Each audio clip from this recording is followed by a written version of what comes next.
체계적으로 좀 전파를 하시고 우리 또 손자들이나 손녀들한테도 잘 좀 가르쳐서 대한민국의 위대한 대한민국 역사를 우리가 잘 공부할 수 있도록 그렇게 해주기를 바랍니다.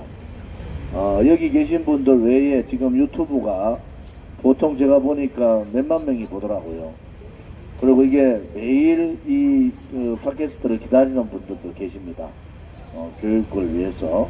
그래서 열심히 경청해 주시고 또 팟캐스트의 역사 전쟁에서 우리나라에서 정말 우파 역사학자들이 좀 더 좌파로 다 기울어져 있는데 그 힘든 그 역사학계에서 우파의 자존심을 지키고 신념을 지켜주신 우리 이주천 원장님한테 큰 박수 한 번 주세요. 이주천 원장님 뵙기보다는 좀 순진하세요, 그죠? 마이크 지금 울기도 잘 울고, 아이고 나 교수직 그만뒀는데 할 일 줘서 고맙다 하고 마음으로는 대단히 주변 사람들한테 지금은 좀 많이 변했죠. 그 대한애국당 때 아니면 대한애국당 왜 가냐 이랬는데 지금은 이제 이철 교수님이 인정을 받고 주변 사람들은 그러면 그거 잘 갔다 이렇게 한대요. 이게 이주정 원장님 소개드리겠습니다. 네, 반갑습니다.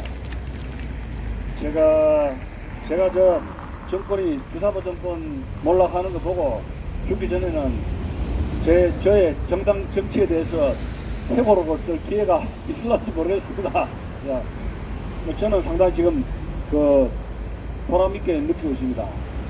제가 자유한국당 의원들과 가까이 자유민주학회 회장을 한 1년 했는데 아마 제가 애국당에 안 왔으면 우리 공화당에 안 왔으면 그분들과 이런저런 세미나를 할 겁니다. 사회자를 보면서.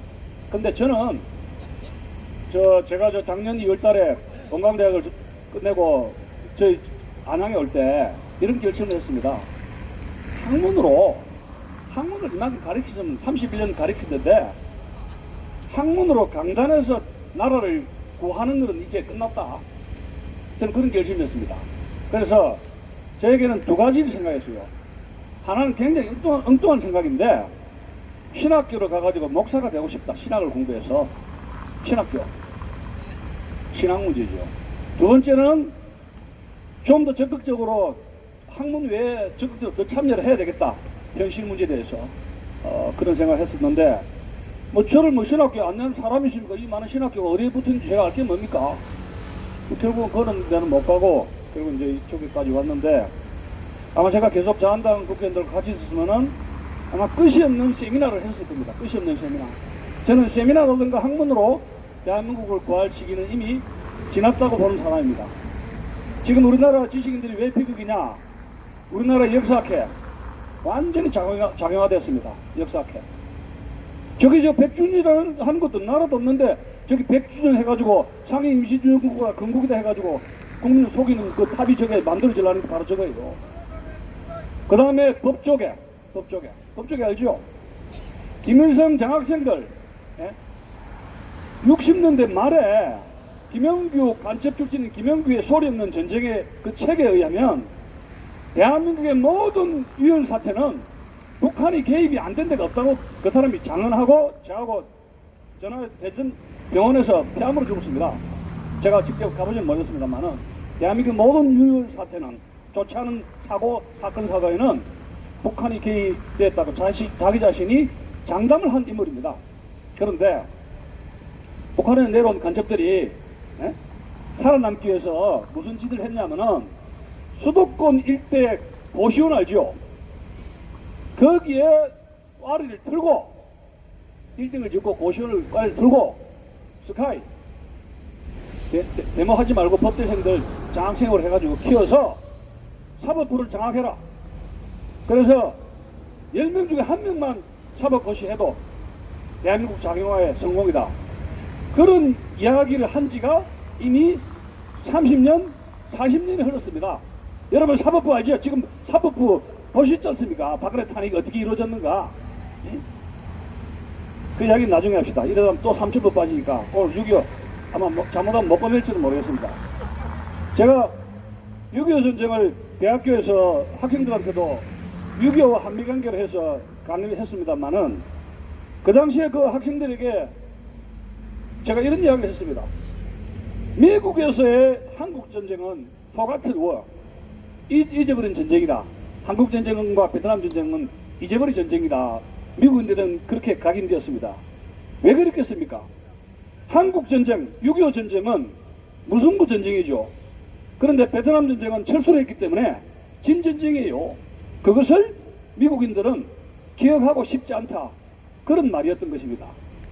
근데 제가 학생들에게 이야기한 것은 이 한국전쟁은 잊어버릴 수도 없고 잊혀지지도 않고 지금 이 전쟁은 70년 동안에 어떻게 계속되고 있다는 이야기입니다. 남북한 간에 총질만 하고 있지 않지 이 남한 내에서 보이지 않는 엄청난 사상전쟁, 체제전쟁, 역사전쟁이 벌어지고 있는 이유는 남북한의 분단의 문제였던 것이고 북한의 공산주의 세력이 엄연히 존재하는 그 실체 때문입니다. 여러분, 제가 그랬지 않습니까? 전 세계에 걸쳐서 분단 국가는 평화적으로 통일을 이룩한 적이 없습니다.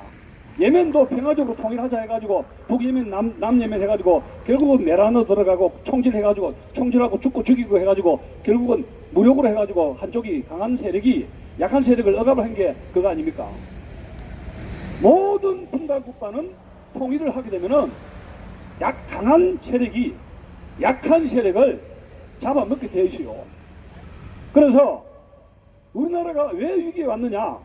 어떤 농객들은 이렇게 이야기를 하다 보니까 우리 애국당이, 우리 공화당이 박정희, 이승만 정강정책 사상을 개성을 정확하게 하고 있는지 잘 모르시더라고요. 자꾸 집회에서 뭐 박근혜 하니까 박근혜 정신만 자꾸 하느냐 잘 모르시는 분이 있더라고요. 말하자면 팟캐스트에 초대를 안 받았으니까 그런 말씀을 하시는 겁니다. 우리 당원뿐만 아니라 우리 대한민국이 앞으로 저는 감히 말씀드립니다만은 살아남기 위해서는 어느 두 분? 이승만, 박정희 이 대통령의 리더십을 철저하게 학습하는 것이 저는 우리 당도 살리고 우리 나라도 살린다는 그런 확신을 가지고 이 자리에 섰던 것입니다. 오늘 6.25 전쟁을 이렇게 이야기하면서 다시 한 번 더 생각해야 하는 것이 70년 동안의 좌익들이 이 나라를 끌어뭉기기 위해서 결국은 주사파 정권까지 등장을 시켰는데 그 70여 년 동안의 좌익 세력들이 수적 열세에서 하나씩 진지를 구축하고 거짓말과 사기 탄핵이라든가 광우병이라든가 별의 별짓 기체를 동원하고 별의 별짓을 동원해가지고 오늘날의 좌익의 촛불 구태타지 혁명지 촛불의 구태타를 일으킨 그 수법은 바로 6.25 전쟁 때에 그 공산 중공군과 북한 군대가 총질, 한쪽에는 총질, 한쪽에는 정전협정 통해서 이 사람들의 거짓말, 사기, 술책, 음모 모든 것이 백일하에 드러났다는 사실입니다. 그래서 이런 이 어제 지난 시간에 매트 리주의 중장을 이제 하다가 말아버렸는데 이승만 대통령 애국심에 가득 찼다는 이야기를 말씀을 드렸죠. 그 매트 리주의 중장이 12월 24일 날 워커 찝쩍한 그 교통사고를 당해가지고 후임으로 8군 사령관으로 왔다가 내가 4월 초에 트루먼에게서 해임이 됐지 않습니까? 그런데 그 당시에 미국 조야에서는 공화당 그룹으로 중공을 손을 보지 않으면 한국 전쟁은 유엔군이 명예롭게 철수할 수 없다는 그런 분위기가 있었어요. 그래서 이왕 이래 된 거 이거 한 방 때려야 되겠다. 왜?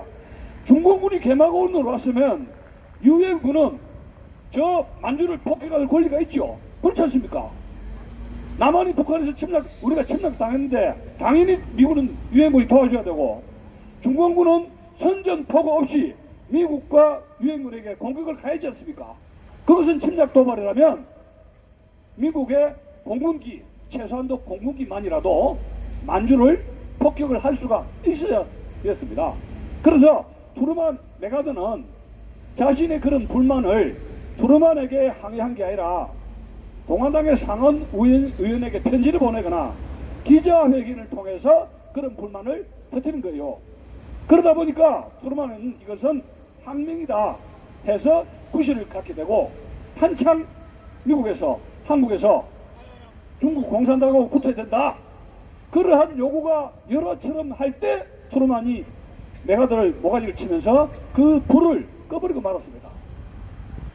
그러니까 여러분, 군대가 강을 건널 때는 지휘관을 교체하지 않는다는 설이 있죠. 강을 건널 때. 그리고 전투 중간에 지휘관을 교체하는 법이 아니에요. 근데 이 트루만이 1차 세계대전에 출전을 했는데, 말하자면 고등학교 출신입니다.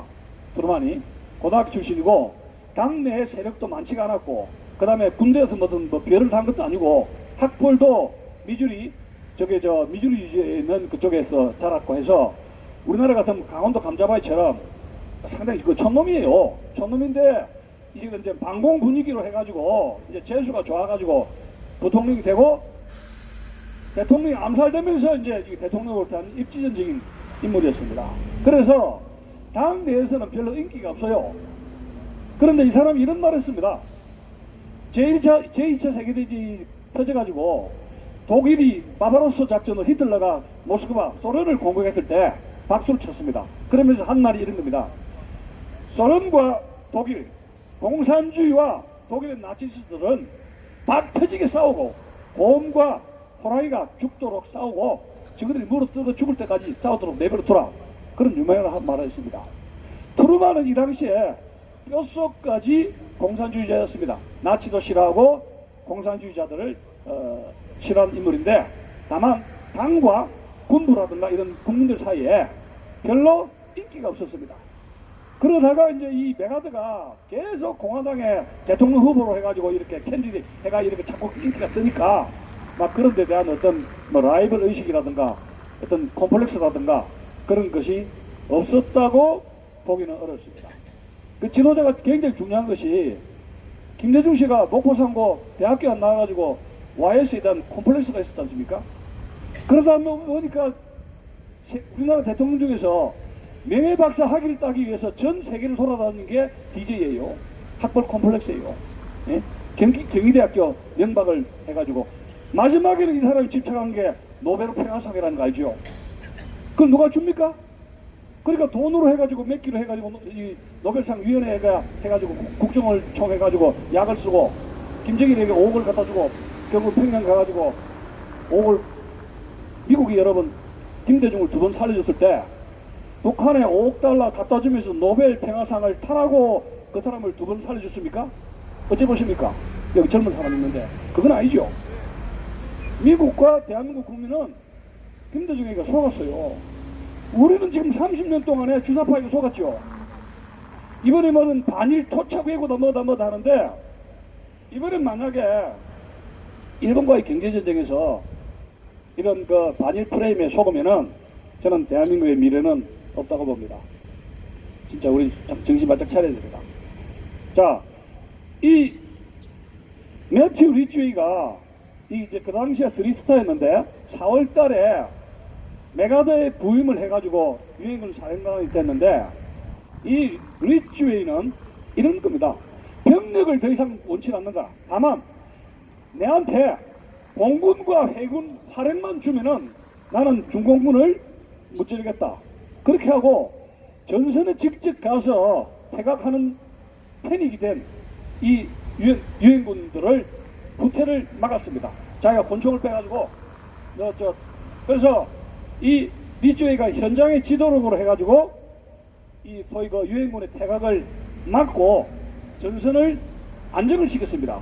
그래서 여러분 그 유명한 51년도 그 유명한 1.4후퇴라는 거 알지 않습니까? 1.4후퇴 서울에서 1.4후퇴 태각 그 경험한 사람 손 들어 보십시오. 저는 이야기만 들었습니다. 예, 그 두 번째 1.4후퇴로 하는데, 그렇지만은 평택, 지금의 평택입니다. 평택 근방에서 후퇴가 중단이 되고 다시 반격을 하게 되는데 여기서는 BGA 8군 사령관의 지도력이 대단히 역할을 했고 이 메가더 이 합참에서는 이 류추의 중장을 나중에 유엔군 사령관으로 발탁을 해야 되겠다 해서 이제 전선이 연장이 되었던 것이죠. 근데 이 당시에 그 중공군을 좀 말씀드린다면은 중공군의 총 공세는 무려 7번에서 있었습니다. 7번. 50년 10월 25일에 유엔군 격퇴 청천강에서 전투가 있었고 11월 25일 날 그 장진호 전투에서 있었고 두 차례 장진호 전투에 있었고 그 다음에 이제 12월 31일 38서 이남으로 신정 공사를 해가 145태 세 번째죠. 그 다음에 이제 51년 2월 11일 달 원주의 그 유명한 그 집행리 전투. 이 집행리 전투가 굉장히 유명한 것인데 유엔군이 서울을 탈환하게 된 계기가 된 것이 그 집행리 전투였습니다. 이때 이미 유엔군 말고 중공군이 화력이 떨어지면서 보급이 길어지겠죠. 그래서 유엔군의 공군력을 감당을 할 수가 없었습니다. 자, 유엔군하고 북한군하고 여러분 이제 내려오는데 물론 그 집차라든가 이런 게 있습니다만은 그런 집차 같은 것이 열차, 집차 유엔군이 그 철도로 폭격하죠. 집차도 폭격하죠.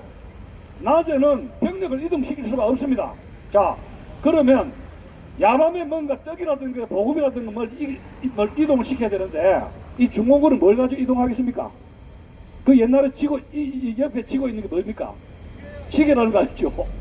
야밤에 지게를 지고 이동을 하게 됩니다. 자, 그러나 유엔군의 진격을 막을 수가 없었습니다. 우리가 그 중공군이 그 내려올 때 그 유명한 것이 그 국제시장에서 영화에 쓰던 그 흥남 철수작전 아닙니까?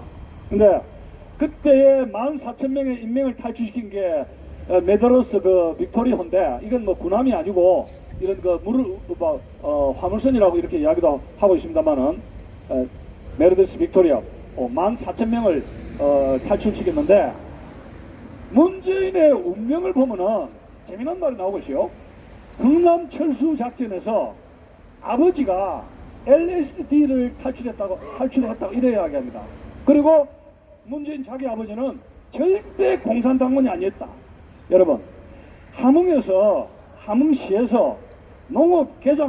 농업개장을 하면은 완장 차면은 공산당원이 아니면 그 농업개장 하기가 굉장히 어려워요. 그런데 그 거래는 아니라 그럽니다. 우리가 한번 물어볼 수가 있죠. 제 양반 감옥소에 갔을 때 법원에서 갔을 때 누가 서석구 변호사님이 당신 아버지가 공산당이 아니라는데 증거 있느냐? 지금 우리가 서면으로 물어도 됩니다. 아버지가 공산당이었냐 아니었냐? 지금 그의 어머니가 저 영도다리 밑에 나이가 90이 넘었는데 살고 있어요. 언론이 거기 가서 여러분 유튜브 방송 한번 가보십시오. 영도다리 밑에 엄마한테 톡톡톡톡 두드려가지고 남편이 이건 농업개정이라 그랬는데 공산당원이었냐 아니었냐? 그거 물어보면 돼요. 그죠? 언론 왜 안 갑니까? 언론은 직무유기예요. 다 드러나게 돼 있어요.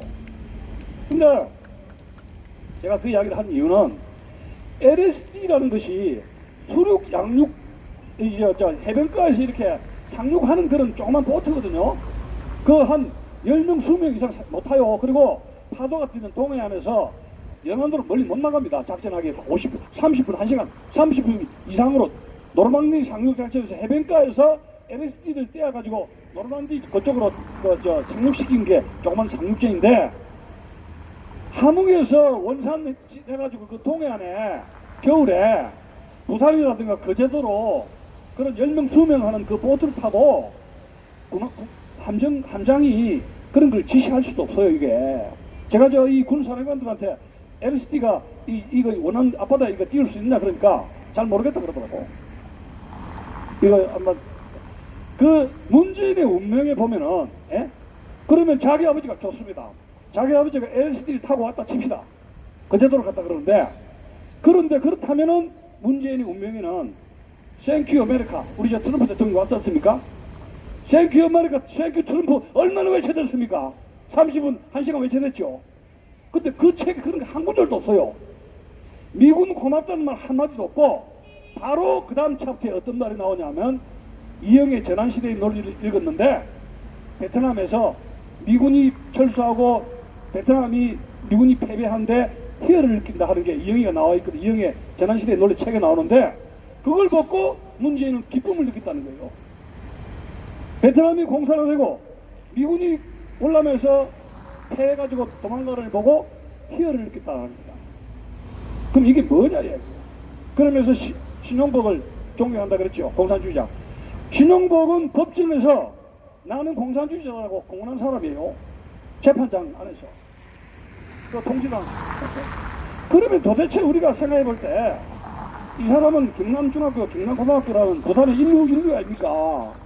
부산중학교하고 쌍벽인데 그러면 이게 지금 가정교육이 어찌 됐길래 학교에서 사회 역사 과목 선생님들이 어떻게 가르쳤길래 문재인의 머리에는 이렇게 방공 교육이 아니고 빨갛게 그래서 중고등학교 때 물이 들어있었냐 이야기요. 이 아버지 엄마는 뭐 했느냐 이야기요. 그래서 제가 언론한테 영도 딸 밑에 가서 엄마하고 인터뷰하면 모든 게 다 나온다 이런 이야기입니다. 예? 그만큼 이 언론이 모든 것이 언론이 이 나라를 이런 망치는데 무슨 방패막이를 한다. 방패막이. 예? 촛불 여러분 박근혜 대통령이 일주일에 언론에 융단 폭격으로 넘어진 거 알지 않습니까? 언론이 무서운 거 이게. 자, 그래서 그 당시에 이 국제시장을 노래했던 흥남철수작전을 노래했던 것이 그게 그 유명한 굿세어러 금수로 아닙니까? 제가 뭐 이 노래 다 부르지는 못하겠습니다만은 눈보라가 휘날리는 바람찬 흥담 부두에 녹을 놓아 흘러갔다 자가를 봤다 금수나 어디로 가고 길을 잃고 헤매었더냐 피눈물을 흘리면서 일사이후 나 홀로 왔다. 여기 일사라는 것은 일사후퇴를 이야기하는 것이죠. 일사후퇴. 그래서 어떤 조선일보 논설위원은 이 흥남철수작전 국제시장이라는 데 보고 칼럼을 쓰면서 우리 대한민국 모두는 굿세어러 흠순하다 이런 칼럼을 쓴 적이 있었습니다. 그 의미는 뭐냐면 우리 모두는 굿세어러 흠순하다는 것은 6.25를 잊지 말고 공산주의를 잊지 말자 바로 그 뜻이에요. 그런데 우리의 모든 자손들은 우리의 위기는 북한의 공산주의 6.25를 잊었기 때문에 우리는 오늘 이런 길바닥에서 바로 이 길바닥에 있는 것은 6.25를 잊고 공산주의를 잊었기 때문이다. 저는 그런 생각을 하게 되는 것입니다. 조공군이 공세가 5번째는 51년도 4월 22일부터 30일 동안인데 무려 일주일간을 걸쳐서 그 유명한 충계공세입니다. 가장 대규모로 벌어졌던 것이고 무려 중공군의 51개 사단이 동원이 되어서 서부전선에서 총공격을 했던 것이고 그러나 결국은 실패를 했고 또 6번째 5월 16일부터 20일 사이에 이것은 동부전선에서 대규모로 공격을 했으나 역시 유엔군의 포격에 의해서 물러갔고 마지막에 이제 휴전을 앞두고 이제 53년 7월 달에 이제 국군에 대해서 금성지구에 총공세를 펴게 되는데 이런 거죠. 점점 중공군 공세는 서부전선보다도 동부전선에 공격을 하게 됩니다. 왜? 서부전선에는 유엔군이 있는데 유엔군은 하루라도 빨리 집으로 가려고 그러죠. 집으로 가려고 해서 싸우려 하지 않습니다. 그리고 서부전선에는 유엔군은 화력이 무시무시한 거 아닙니까? 화력이 맞으면 뼈도 못 추리죠. 그런데 동부전선은 뭔가 비빌 수 있다 이런 겁니다. 여러분들 그 영화 그 고지전이라는 영화 봤습니까? 고지전. 그 영화가 동부전선에서 이 뺏고 뺏는 그런 전투를 영화로 했던 것입니다. 미국 이야기를 좀 해야 되겠는데 서서히 52년 되면서 미국에는 4년마다 그 소위 그 대통령 선거가 있지 않습니까? 미국에는 일단 대통령 선거가 불이 붙기 시작하면 모든 외교 정책은 리일렉션 재선에 코드를 맞추게 됩니다. 지금 여러분 저 트럼프 대통령 지금 우리 판문점에서 지금 만나가지고 이 뷰티풀 레터니 뭔 이래 하다가 이제 김정을 갖고 노는데 이방카가 아버지의 그 스케줄을 관리를 해요. 그래가지고 아마 이방카 쪽으로 우리 보수 우익 쪽에서 이렇게 가는 아마 커뮤니케이션 이 구멍이 지금 뚫린다고 바쁜가 봐요. 어쨌든 간에 두더지 구멍이든지 뭔가 뚫어야 될 거 아닙니까? 그죠? 그러니까 이 공무성으로 구멍을 뚫든지 아니면 백악관 밑에 터널로 해가지고 땅굴을 파가지고 뭐 이방카 쪽으로 뚫든지 그러면 이제 대통령한테 편지 좀 전해주시오. 어쨌든 간에 우리는 죽기 살기로 뭔가를 뚫어야 됩니다. 공무성을 뚫거나 이방카 밑에 침대 밑에 두거나. 그런데 미국에서도 이 6.25 전쟁 당시에 선거를 해야 된단 말이에요. 선거를 해야 되는데 트루만은 이미 안 된다. 메가더를 굉장히 불명예하게, 야비하게, 잔인하게 군대가 여러분 군인들이 뭘 먹고 삽니까? 명예를 먹고 살지 않습니까? 그죠? 아주 비열하게 잘라버렸단 말이야. 그래서 트루만은 그로부터 끝난 거예요. 그러면 공화당이 이제 집권할 유일한 찬스인데 무려 프랭클린 델라웨어 루즈벨트 뉴딜부터 1929년 대공황 이후부터 2차 대전 한국전쟁까지 무려 민주당이 20년 정안에 독점을 해버렸습니다. 이제는 공화당에서 정권을 잡아야 되겠다 해서 여기저기 물색을 했는데 무엇이로 전쟁 영웅을 물색을 해야 되겠다 해서 나온 인물이 다글라스 맥아더와 아이젠하워였습니다. 그런데 거기에 있는 선거 책략가들이 공화당 선거 책략가들이 맥아더와 아이젠하워를 이렇게 저울질해가 비교를 해보니까 맥아더는 대중성이 떨어지는 거예요. 대중성. 제가 그래서 여기서 아까 참 우리 조 대표님 말씀 좋게 하셨는데 국민과 더불어 우리 그건 국민과 더불어요. 그걸로 끝이에요. 저 더불어 공산당인지 뭔지 하는 거는 더불어 김정은과 우리 이렇게 얘기합시다. 앞으로 표를 딱 할 때 우리 공화당은 더불어 국민과 더불어 그다음에 뭐 더불어 민주당은 더불어 공산당과 김정은 공산당과 이 표지만 붙이면요 내년 선거 끝납니다. 무슨 말인지 알겠죠? 그리고 사실이 그렇지 않습니까? 사실이 그래요. 우리는 문재인과 주사파만 공격할 게 아니라 더불어민주당은 너희들 빨갱이들 이거 취한 게 아니냐 책임지라 그래 할 수 있죠? 그거 완전 고립시킬 수 있는 겁니다. 표 하나로. 네? 왜 그렇게 고립 못 시킵니까? 그래서 맥아더는 필리핀에 30년대에 맥아더의 헤드쿼터 총사령부가 있을 때 아이젠하워가 중령 시절인가 소련 시절에 맥아더의 그 참모부에서 일을 했습니다. 아마 맥아더 밑에 계속 부관 참모 역할을 했으면은 이 사람이 전쟁 영웅이 못됐을 겁니다. 그래서 맥아더 밑에서 별로 큰 장수가 없어요. 이 장군이 중요한 게 뭐예요? 자기도 커야 되지만 밑에 사람들 잘 지휘관들을 키워야 되죠. 맥아더는 자기 자신은 엄청 오성장으로 컸는데 밑에 뭐요? 밑에 참모들을 이렇게 키우지 못했어요. 많이. 물론 자기는 잘났죠. 정치 지도자든지 군 지도자들은 밑에 사람들을 좀 키울 줄 알아야 돼요. 그래서 이 아이젠하워와 맥아더의 나이는 10살 차이입니다. 맥아더는 일방적으로 지시형이란 말이에요. 그런데 아이젠하워는 능글능글하는데 일단 말을 작게 합니다. 하면서 이 참모들의 마음을 일단 편하게 합니다. 그리고 친화력이 좋아요.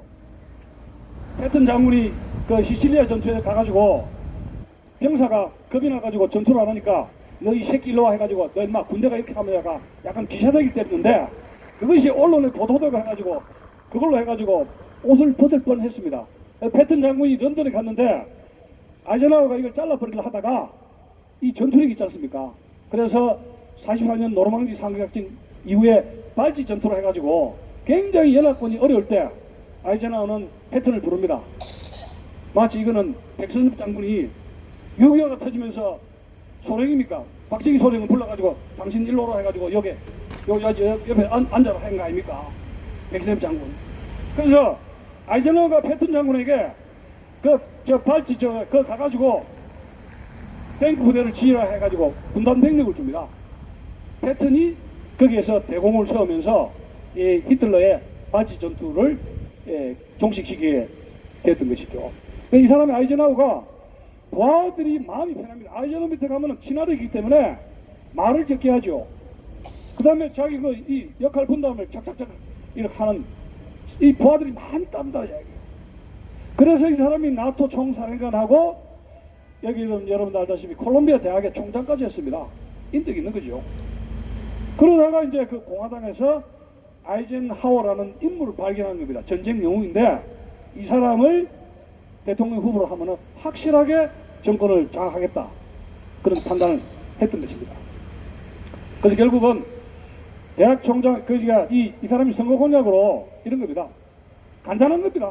한국전쟁 끝내겠다. 뭐 구질구질하게 말할 필요 없습니다. 레닌이 권력을 잡을 때 이 모스크바라든가 이런 노동자 농민 대학생들에게 어떻게 선동했냐면은 이 레닌이 Peace and Bread, I will give you peace and bread.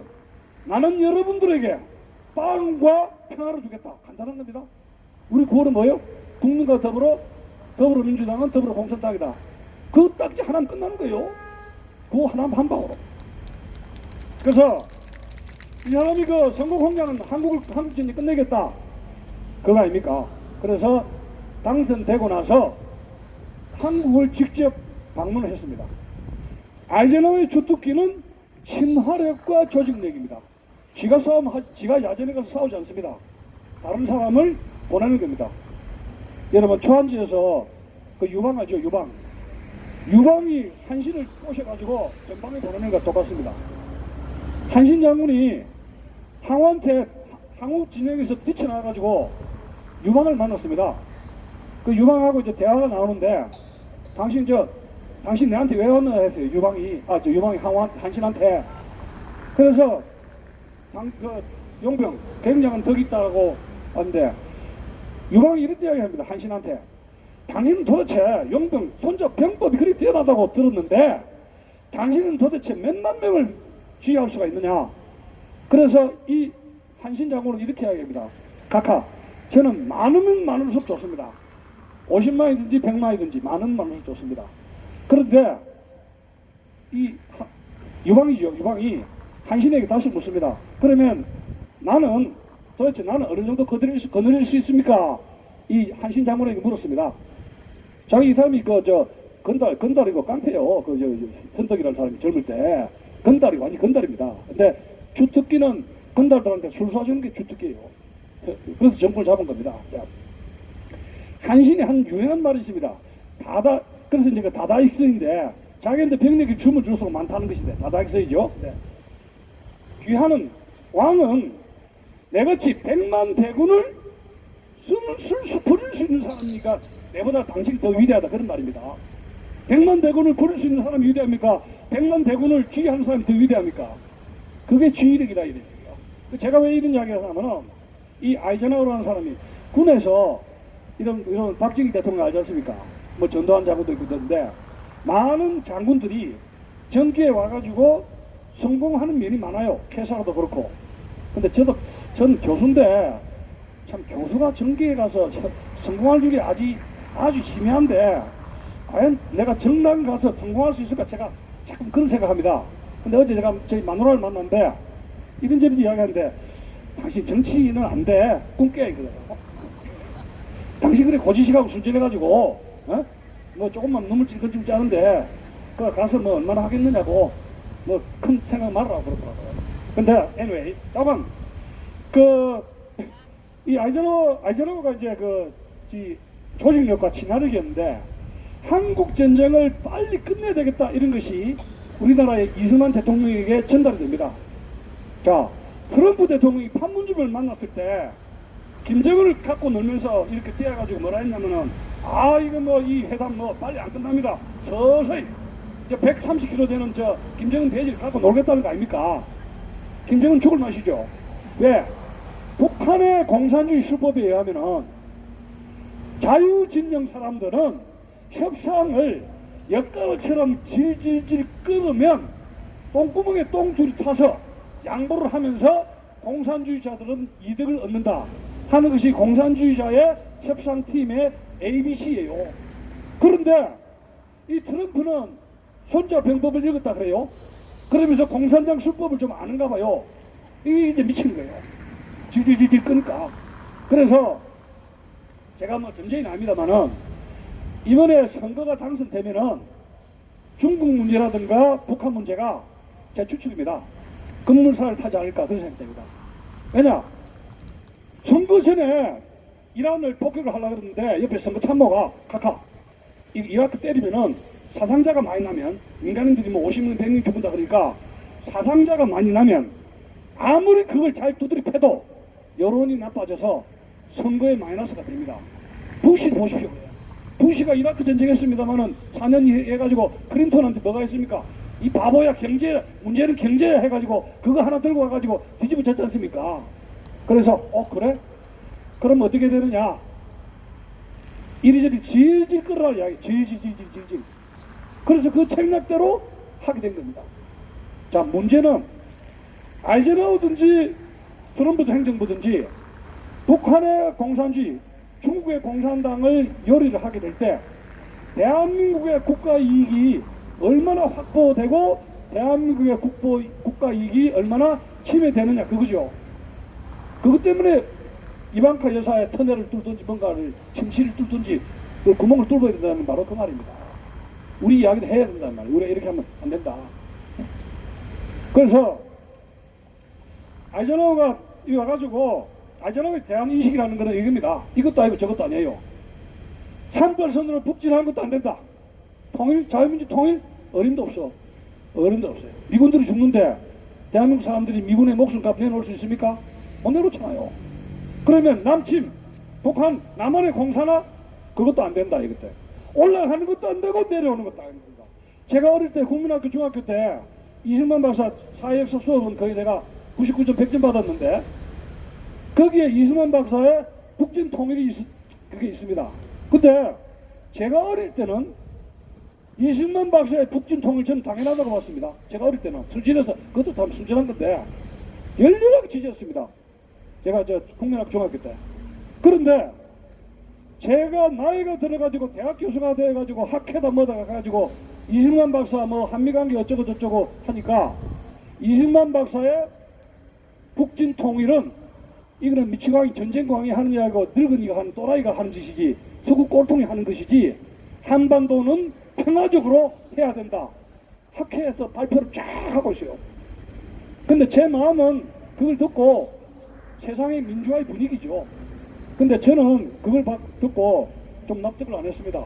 뭐 저렇게 지식인들 저렇게 약하게 해가지고 과연 이 나라가 북한 공산주의 정권에게 견딜 수가 있겠느냐 막 그런 생각을 했습니다. 여기 제가 이 책을 보면은 이게 지금 이 커뮤니스트 니고시에이터 터너 제독이 10개월 이상을 공산주의 판문점에서 공산주의와 협상을 하다가 얼마나 화가 났으면 이런 책을 썼겠습니까? 얼마나 화가 났으면, 얼마나 공산주의자들을 몰랐으면 이런 책을 써가지고 유엔군과 미국 행정부의 교훈으로 이런 책을 남겼었겠습니까? 얼마나 화가 나면. 여기 보면 서문에 이런 말을 하고 있어요. 공산주의자와의 협상은 힘을 배경으로 하지 않으면 말을 듣지 않는다 이야기예요. 그 다음에 그래서 제가 50년대 60년대 학교 다니면서 뭘 배웠느냐 방공교육을 배울 때 공산주의자는 뭐가 약이다? 몽둥이 당선될 때 퀴즈 하나 뭐 야간 하나 드려야 되겠네. 퀴즈 하나 몽둥이가 약이다. 이 책에 이라고 하시오. 공산주의자는 몽둥이가 약이다. 처음 서문이 나갑니다. 그 다음에 공산주의자와 협상을 할 때 몽둥이가 약인데 몽둥이를 쓰려고 위협만 해서는 안 된다 이야기요. 실제로 뭐요? 써야 된다 이야기.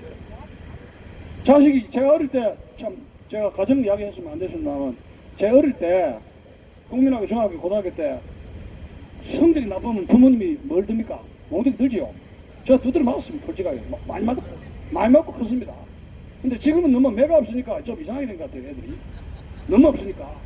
근데 공산주의는 몽둥이로 협박만 해서는 안 되고 실제로 뭐요? 때려야 된다. 그래서 이 판문점 이런 저 회담에서 협상을 했는데, 그리고 공산주의자들은 종의를 해가지고 서약을 하지요. 지금 여러분 9.19 남북 판문점 회담이라든가 6.19 선언 해가지고 남북 한간에 서명을 하고 평화회담 해가지고 한 것이 엄청나게 많죠. 그거 다 북한이 어겼습니까? 지켰습니까? 전부 다 어겼죠. 이 책에 이렇게 나오고 있어요. 오늘 문서로 협정을 했는데 내일 어긴다 그래요. 이 책에 그렇게 거짓말하고 속임수를 쓰는 것이 공산주의자인데, 미국이 몰랐다는 거예요. 공산주의가 이렇게 지독하고 이런 놈들인지를 몰랐다고 하는 것입니다.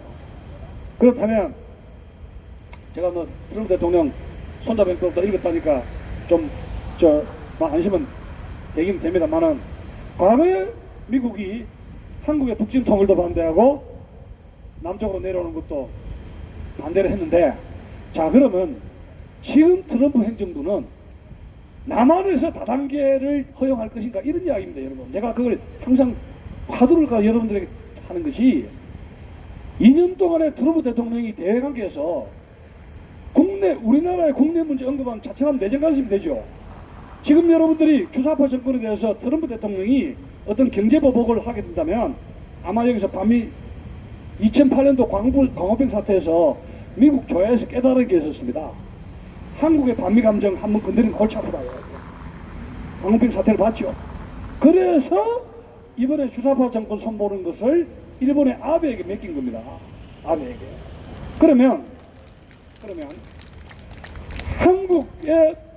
한국의 내정 문제이기 때문에 한국의 공산화, 다단계 공산화를 트럼프 행정부는 과연 어느 정도까지 묵인할 것인가, 이것이 우리 애국 국민들의 심각한 숙제라는 것입니다. 여러분, 이 제2차 세계대전 때 여러분 독일이 폴란드를 침공하면서 이 프랑스를 석권했지 않습니까? 한 달도 안 돼가지고 2주 3주 만에 프랑스가 함락당했는데, 그 당시에 국방장관이 있던 드골 장군 홀로 런던으로 망명을 했어요. 자, 영국도 어찌 됩니까? 완전히 포위가 돼가지고 영국 국민들과 영국 수상 윈스턴 처칠은 미국의 개입만 기다렸죠. 미국의 개입만 기다린 것이 처칠만이 아닙니다. 우리나라 하와이에 망명했던 누구? 이승만 박사. 미국과 일본과의 태평양 전쟁만 학수고대하고 그것만 기도한 거예요. 그러면 이승만 박사와 특히 영국의 처칠은 그들의 조국, 처칠은 2차 대전에서 자신의 조국을 뭐로 여러분들은 구했다고 보십니까? 여러분, 2차 대전에서 런던에 있는 처칠이 나라를 구한 것은 편지입니다. 편지. 무슨 말 알겠어요? 여러분, 그 당시 영국 인구가 얼마며 해군 육군 공군이 완전히 육군도 없는 나라인데 해군 공군이 박살났는데 런던을 루프트와프를 해가지고 독일 공군국에 폭격을 하고 개박살이 났는데, 미국 원조로 버티는 그 나라인데, 섬나라가 육군도 없는 나라인데 어떻게 히틀러의 300만 대군을 이길 수가 있습니까? 그러면 처칠은 할 일이 없죠. 할 일이 없으면 뭡니까? 미국의 트루먼 프랑클린 루즈벨트 대통령에게 할 일이 없으니까 편지를 쓰는 겁니다. 편지로 나라를 구한 거예요. 하와이 숲에서 이승만 대통령이 조국을 잃어버렸을 때, 아까 어제 지난 시간에 이야기했습니다만, 기독교를 믿는 미국을 이용한 것이죠. 그것이 히트친 것인데, 이승만 대통령이 영어 하지 않습니까? 그 프란체스카 여사, 독일 여자지만 영어를 잘하잖아요. 타이핑 다 해가지고 영어 틀린 거 고쳐주고, 비서로서는 말도 못하죠. 세크레터리는 프란체스카 여사가 비서 월급도 안 주고 되니까. 근데 국무성의 미국 대통령에게 이승만 박사는 왜 대한민국이 독립이 돼야 되느냐, 왜 일본을 미국은 경계해야 되느냐, 앞으로 전쟁이 일어나는데 왜 동북아 아시아를 미국이 무시를 하느냐, Look at Japan, look at the Japanese ambition. 계속 경고를 하고, 국무성 장관에게, 미국의 교회, 미국 목사에게 이 대한민국의 독립의 정당성과 앞으로의 미국의 리더십 이렇게 있으면 안 된다 얘기요. 그래서 이승만은 편지로 자기 조선을 알리고 독립의 정당성을 알린 것입니다. 그리고 미국 역할이 뭔가 자유민주주의 국가에서 전 세계에 있는 노예를 해방시키는 크리스천 해방시키는 그 도덕적 의무를 자존심을 미국의 미션을 자꾸 이야기해 준 거예요. 이 박사가 미국의 미션 우리가 트럼프에게 주목해야 될 것이 땡큐 트럼프 좋아요. 그런데 더 나아가서 뭐 트럼프가 미국 대통령으로서 세계 경찰에서 역할 아메리칸 퍼스트 스트라티지를 칩시다. 그렇지만 과거의 선배 대통령들이 뭘 이야기했습니까? 세계 경찰관으로서의 월드 피스로서의 리버럴 데모크라시 그것을 그 이데올로기를 지키는 선배 대통령이 있었을 거 아닙니까? 그럼 당신은 뭐 하느냐? 미국의 헌법이 있죠. 동맹국이 있지 않습니까? 공산주의에 싸우고 이 최전방에서 대한민국이 이 변형된 붉은 오라이드 데모크라시 붉은 민주주의 세력과 바로 이 천막에서 우리는 싸우고 있지 않습니까? 그러면 같이 국제적인 연대로서 호응을 할 수가 있는 것이죠. 홍콩의 100만 대문들이 데모를 했을 때 이 국무부에서 뭐라고 그랬습니까? 그래서 이러한 대의명분 처칠이 미국 대통령에게도 수십만 편지를 써가지고 미국의 원조를 2차 대전 때 전 세계에서 가장 많은 미국의 랜드리지 액트 대여 무기 원조 얻은 것이 영국이에요. 영국. 그것은 처칠의 편지로 이라는 거예요. 편지로 해가. 여러분 편지 쓰기 쉽잖아요. 미국 대사관은 여기 대사관 쓰면 안 되면 한글로 쓰세요. 그게 통역관 많아요. 왜 미국 대사가 부임하자마자 이 사람이 아이고 내가 광주 5.18 광주 시민들한테 먼저 인사 먼저 해야 되겠다 해가지고 우르 편지 5.18 단체 간 거 알죠?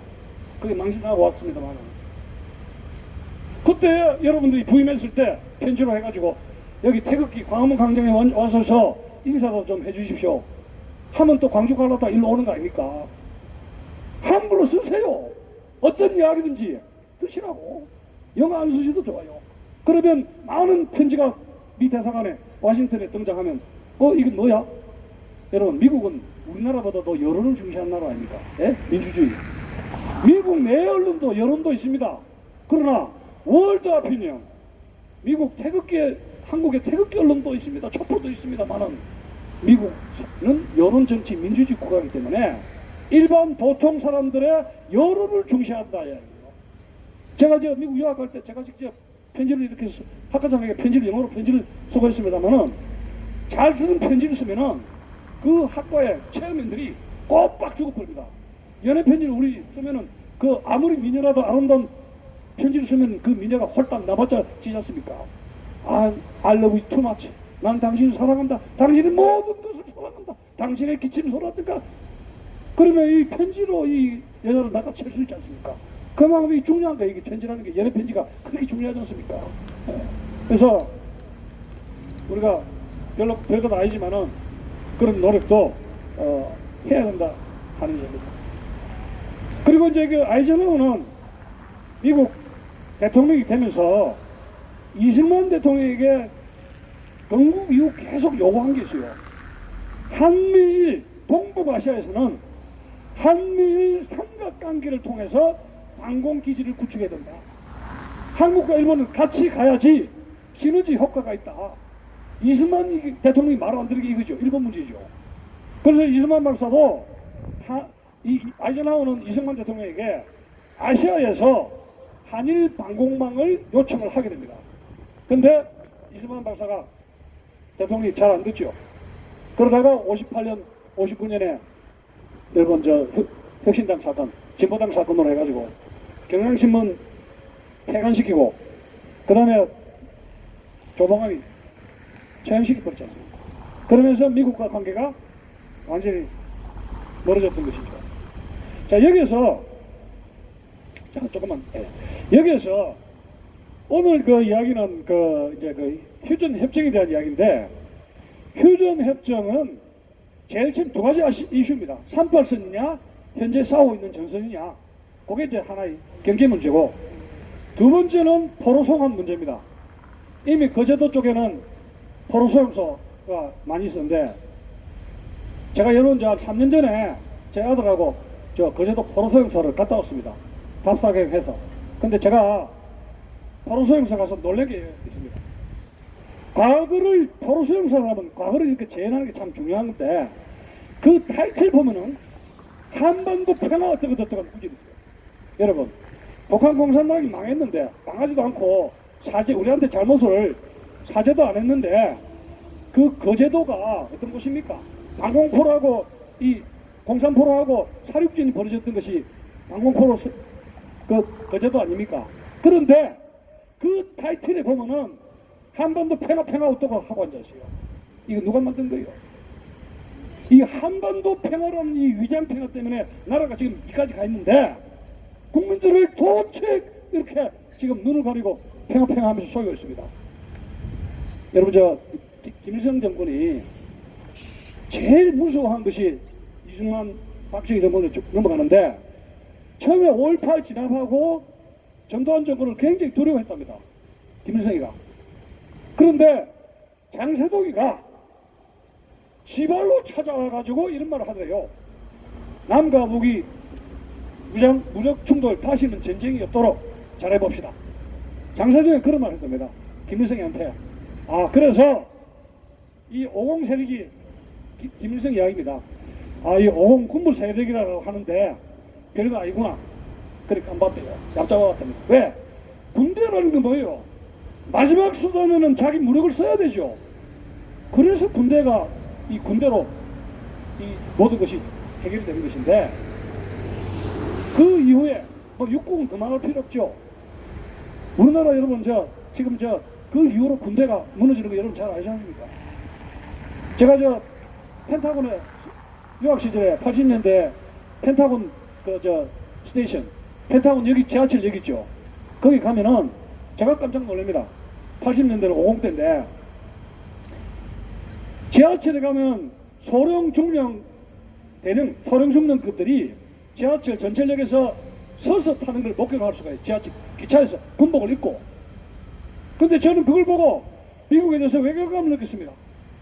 그 옆에 군인들뿐만 아니라 펜타곤 시티든 국방부가 있는 게 펜타곤 시티 아닙니까? 펜타곤 역인데 많은 소령 중령 대령급들이 장군 아니죠. 그 전철 지하철에서 군복을 입으면서 아주 늠름하게 앉아서 이리저리 한 모습을 바라보았습니다. 그래서 미국 건국이 미국의 군대가 건국을 한 거 아닙니까? 아메리카, 그죠? 로마도 마찬가지입니다. 근데 대한민국은 1948년 8월 15일 날 독립운동가들이 연합국에 받아가지고 유엔을 승인 받아가지고 유엔의 승인을 받아가지고 외교적으로 건국을 했죠. 근데 실질적인 국가의 모습이라든가 건국의 양틀을 갖춘 것은 6.25 전쟁으로 해가지고 완전히 폐해가 된 6.25 전쟁 이후라고 볼 수가 있고, 우리나라 총체적으로 70년 대한민국 건국사에서 가장 희생하고 눈물을 흘리고 이 건국이라든가 이런 산업화라든가 이 나라를 만드는데 가장 공을 세운 세력은 누구라고 여러분 보십니까? 국군이에요. 국군이라고. 그런데 그 위대한 군대의 모습은 지금 어디 가고 아무도 없습니다. 실제로 여러분 그 전철이라든가 지하철 타면은 군복 입는 쫄병 군인들 하나 볼 수 있습니까? 군인은 다 어디로 갔습니까? 와이었을 때 군복 입고 나가지 말아야겠답니다. 왜? 군대하고 시민과 위화감을 조성한다고요. 그 군복을 벗고 후방으로 갔을 때 이미 우리의 마음속에는 나라를 지킨 6.25 때 베트남 전쟁에 참전한 그 위대한 국군의 모습은 사라졌던 것입니다. 그리고 5.18이 등장하죠. 민주화. 그리고 이 정권이 이렇게 우리가 지금 여기 와 있는데요. 그래서 어느 나라든지 국군을 멸시하거나 국군을 뭉개는 나라는 미래가 없습니다. 지금 대한민국이 지금 국군을 완전히 뭉개지 않습니까? 예? 피자 사주고 핸드폰 하고 노래방 해가지고 저 화장실에 비대까지 설치해주고요. 군대는 훈련을 통해서 강군이 되는 것이지 맛있는 거 먹여주고 호화롭게 키워가지고 그건 군대가 아니에요. 그러면 누구 좋아라고 저렇게 만듭니까? 북한 좋아라고 하는 거죠. 그래서 우리는 앞으로 정권을 되찾으면은 뭐 저 채용식이 필요 없이 북한으로 보내면 됩니다. 인도주의 차원에서. 오늘 이 정도로 합시다. 아이고 또 시간.